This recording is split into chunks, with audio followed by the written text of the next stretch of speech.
Hi guys, so share ko lang dahil may bago akong tinry na slimming coffee. Lishu. So for sure yung iba sa inyo na try na to. And papayat ka naman talaga dito. Papayat. Bakit? Kasi hindi ka magugutom, as in for 2 days akong hindi nagutom.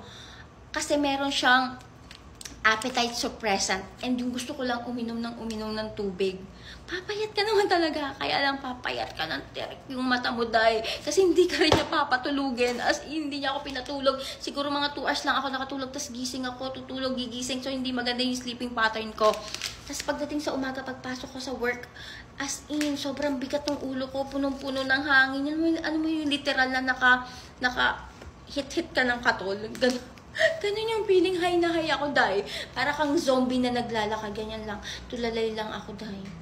As I don't recommend this kasi papayat ka naman talaga.